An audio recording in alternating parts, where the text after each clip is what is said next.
to focus on Buddhism. Buddhism is generally considered as a philosophy and not as a religion.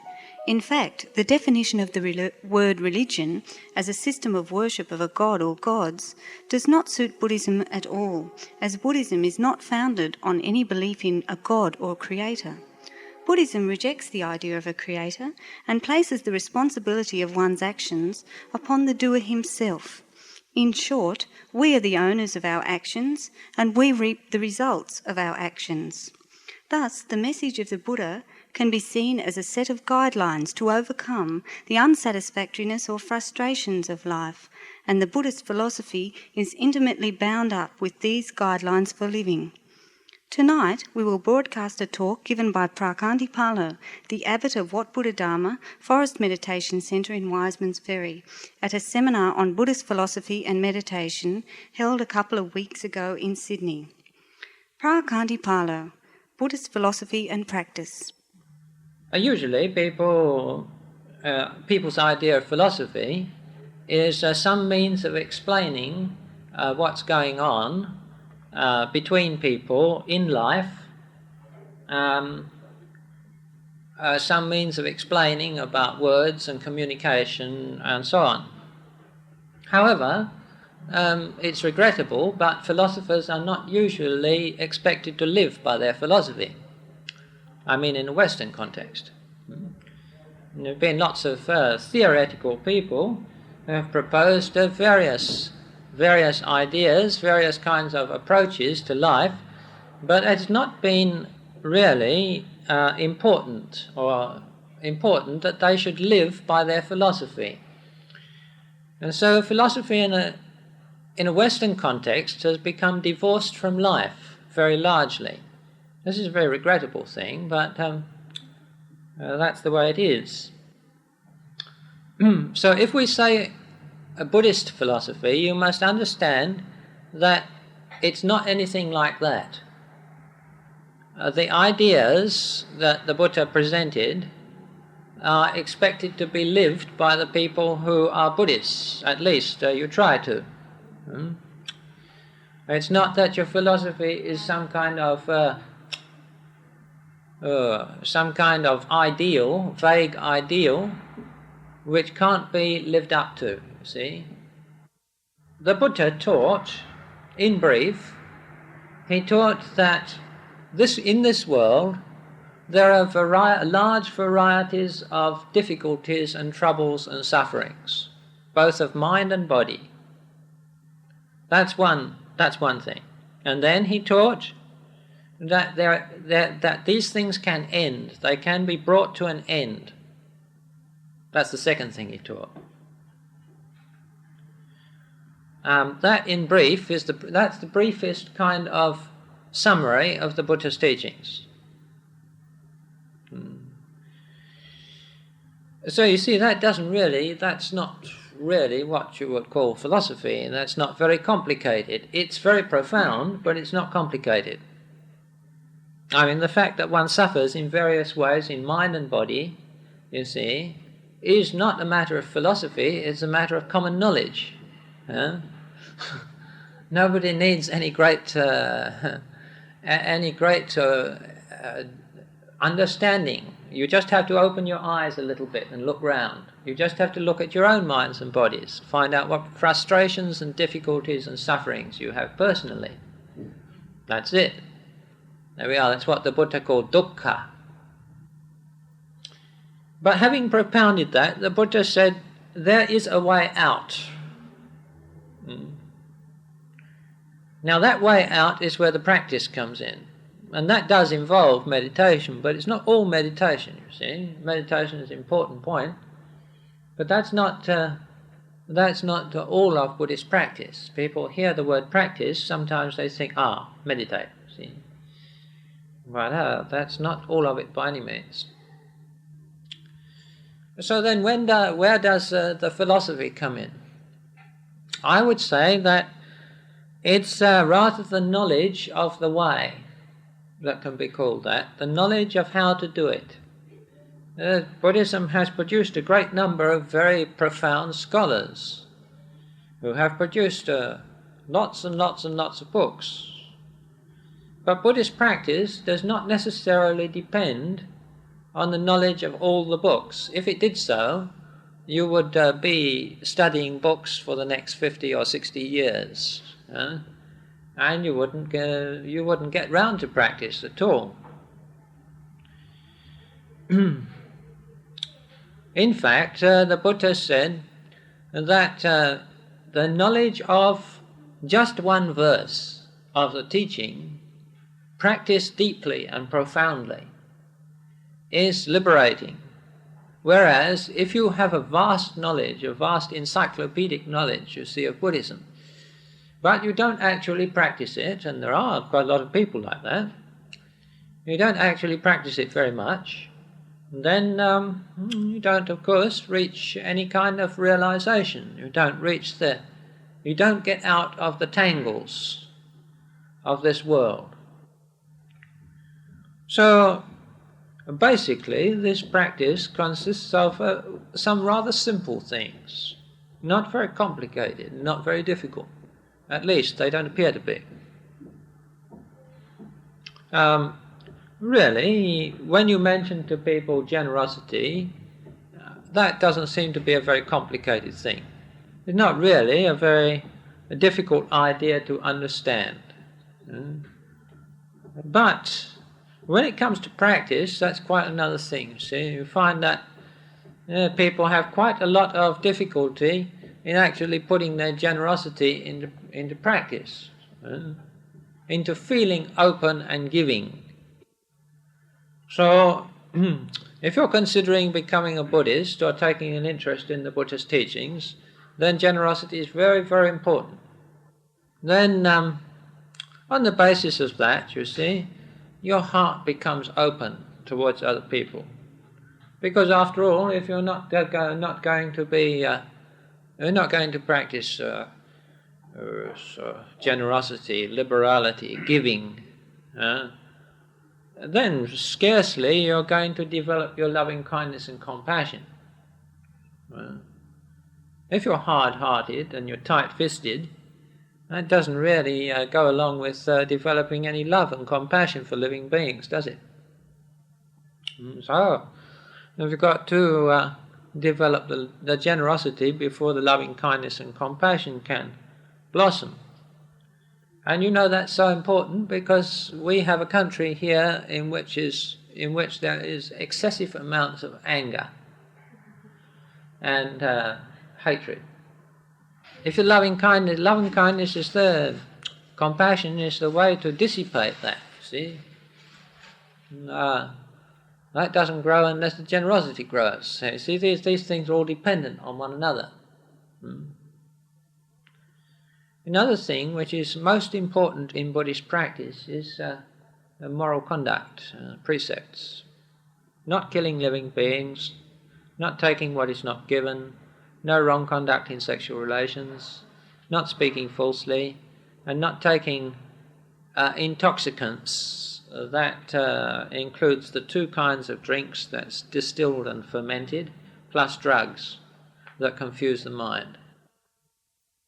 These 5 precepts are reckoned to be the sort of indispensable basis for harmony in society and also harmony in yourself. If people don't keep roughly to the 5 precepts most of the time, you see what happens. Society's on fire and people are on edge inside. They're not happy with themselves, they're unpeaceful, they look down on themselves because they don't live up to their own good image and all this sort of thing. They do things which cause themselves sufferings, and so they look down on themselves, have a poor opinion of themselves. See? So 5 precepts are very important in an interior sense, in that they make you strong and reliable, you're self-reliant, I should say.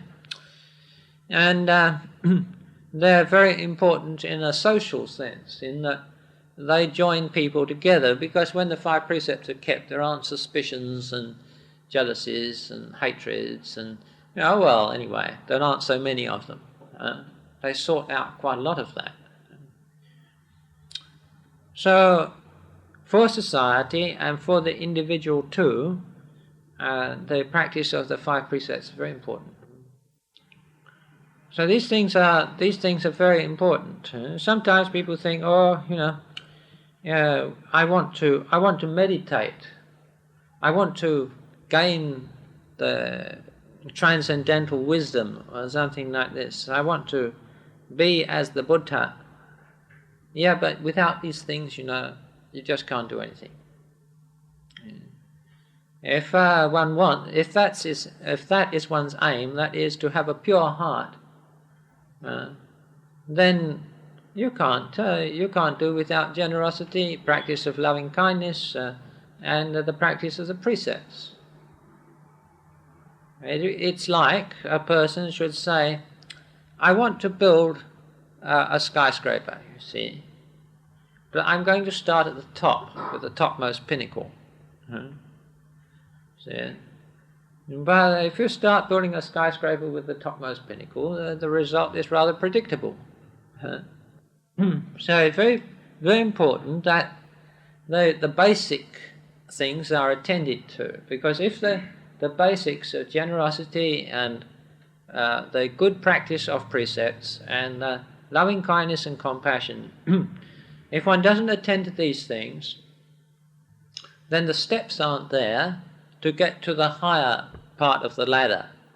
Higher part of the ladder means more interior part of the ladder, if you like. That's when you're able to go inside more,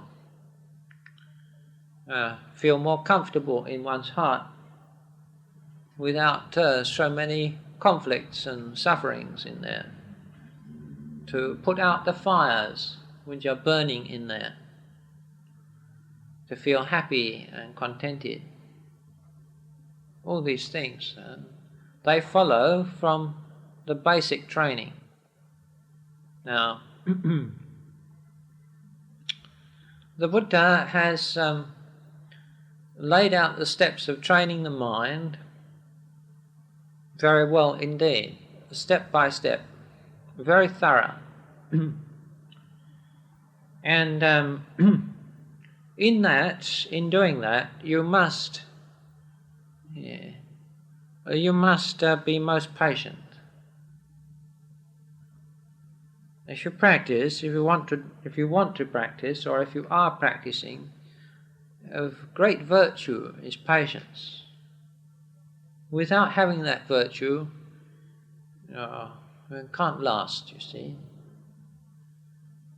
One must never look for results. You mustn't hope for any advances, progress, or anything of that sort. You must just do the practice. I must do it every day. People are so regular with their bodies. I mean, the suggestion that, for instance, they might be irregular about their lunch doesn't occur to most people. You see, lunch is something which rather has to be eaten. But it's quite easy not to do the meditation one morning or something of that sort. You see, it's an easy thing to drop out of that. So body tends to get looked after quite well, but the mind, not so easy to look after the mind.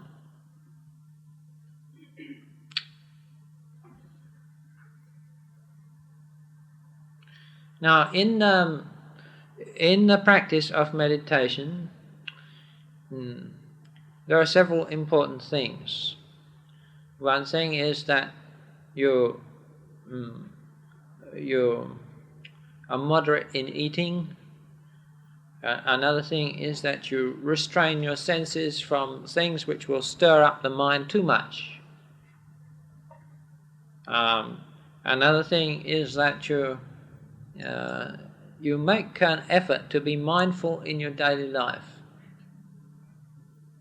to stop the mind from wandering here and there and bring it back to whatever is being done, whatever is being accomplished at that time, so that it doesn't wander here and there. If one doesn't do that, then the mind won't become calm. hear about people who sit in meditation, say for half an hour, say, every day. And that meditation is rather divided from the rest of their lives. They meditate, but their meditation is not really in contact with the rest of their lives. So, men rather fruitless in that case, because meditation is like an artificial thing. It's not really a part of their life. See? Now, it's very important that your meditation isn't an isolated action that you do. One does hear about people like that. I meditate regularly on loving kindness or something, see? But actually, when you look at the person, you don't see any loving kindness there at all. They're fooling themselves somehow. Or they meditate on mindfulness of breathing or something. They may do that for a bit, but actually their minds are distracted at that time. They don't get any joy, they don't get any happiness from it, they don't get any peace. But that's because in everyday life they have no concentration. Mind wanders everywhere, so they have no joy and peace and happiness in everyday life. So mindfulness is very important there. It was the only time that the Buddha said, this is the one way for the purification of beings. He didn't ever say that about anything else, but he said it about mindfulness. Sati in Pali. And about mindfulness. It's the one way. And you can see that this applies, because it doesn't matter actually what path you pursue in spiritual development. If you don't have mindfulness, you don't get anywhere.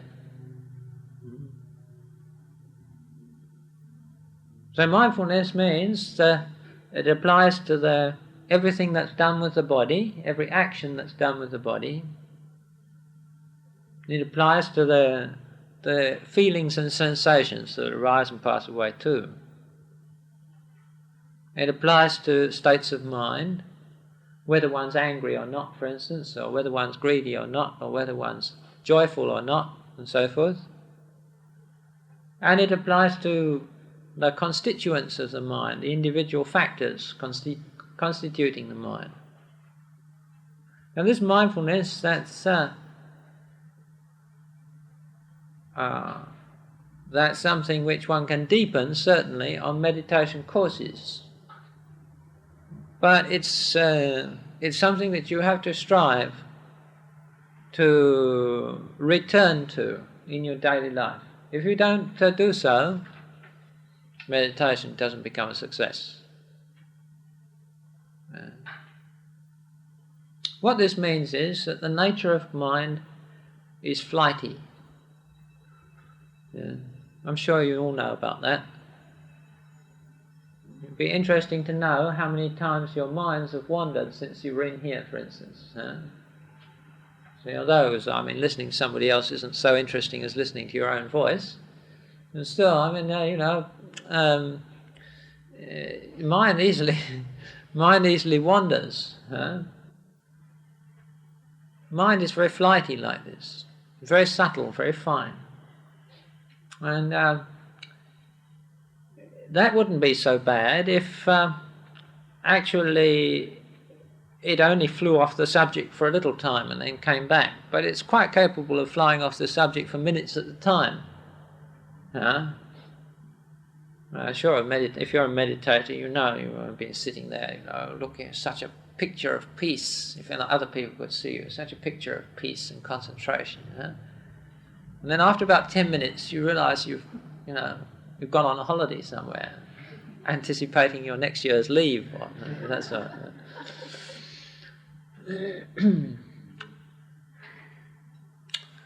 of mind, you see, it wouldn't even be so bad if it was just like that.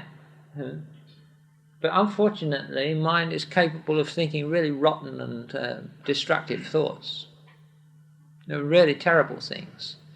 And we should be aware, that all the rotten and terrible and destructive things in this world, they all come out of the human mind. This is Buddhist philosophy, if you like. See, they're not to be blamed on something out there. There's no sort of Satan or something that you can sort of blame for this for the state of the world. It's just human beings that are to be blamed for the state of the world. All the rotten things, all the terrible things, rivers and oceans of blood. That's all human mind is responsible for that. You say, well, it's not my mind. I'm not like that. I don't have a mind like that. See. But you see, the seeds of that are in everybody. Because the seeds of the destruction and terror is just these three roots of evil that the Buddha spoke about so many times. Greed and hatred and delusion. And everybody here, I suppose, must own up to having some of those. If you say, I don't have any, you better have another look. So,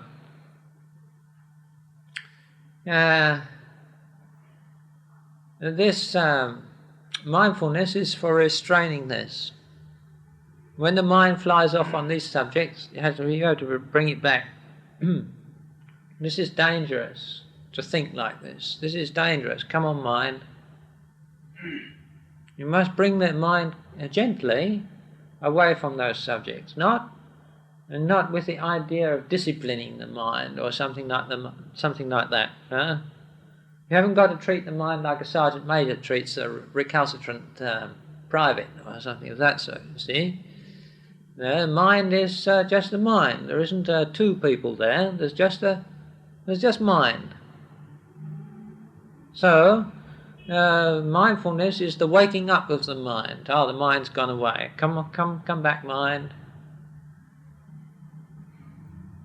In this way, the mind gradually becomes unified, such that thoughts start to become rarer in meditation. You're sitting quietly in meditation and thoughts start to thin out. And then gradually also you notice that in daily life the troublesome thoughts, and the ones that give real suffering and pain and conflict, they also start to lessen in intensity and in frequency. And then you get some periods of peace in between. When there's not a lot of suffering and trouble there. It's rather peaceful, rather nice.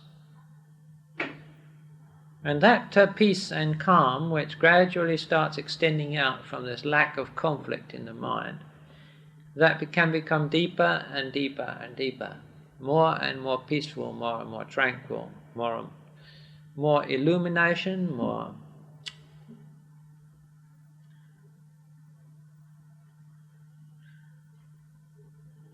And that progresses to the point where it's possible to know the nature of reality. This reality, I mean. Reality spelt with a capital R in English is always taken to be somewhere else. But it happens to be just here. And reality is this very mind and this very body. And what we are doing now is reality. Because the nature of all things which are present now, all bodies, all minds, the nature of all that reality is transient. It has the nature to arise and pass away. And that goes on all the time, whether we are aware of it or not. So reality is never anywhere else. It is always just here.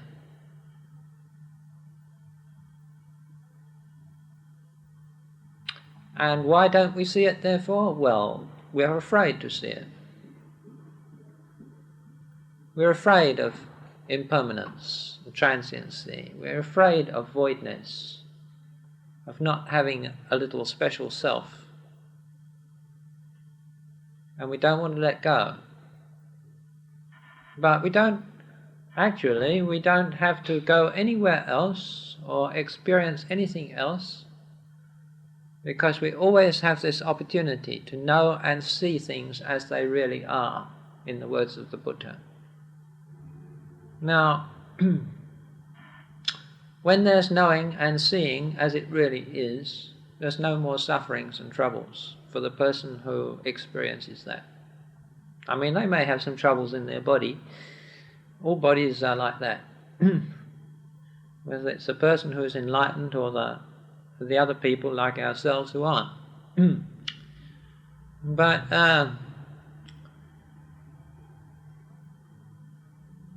when there's no more mental emotional trouble, and there's no more of owning things, you don't own the body, you don't own the mind, you don't own sufferings, you don't try to make them your own,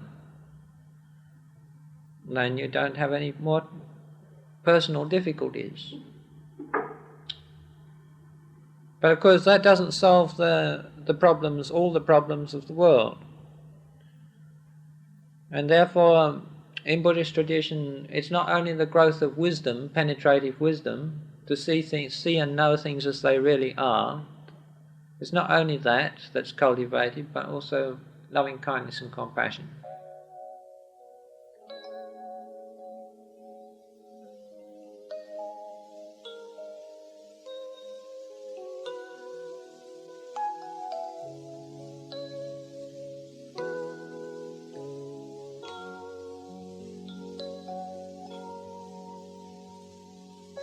Turn the light around, shine it on the mind ground, listen to your own sound, that's where joy can be found. That brings us to a close of tonight's program. For those of you who are interested in the practice of Buddhism, here are some announcements. A 9-day meditation course will be conducted by Ayya Khema at Wat Buddha Meditation Centre in Wiseman's Ferry. The course begins on Friday the 3rd of January and ends on Sunday the 12th of January. For further information, please ring 043 731193 in the mornings only. 043 731193. Let us also remind you that Sydney Zen Centre conducts meditation on Monday, Wednesdays and Thursdays from 7 to 9 p.m. Every third weekend of the month there is a 1 or 2 day meditation retreat. Please ring 660-2993. 660-2993.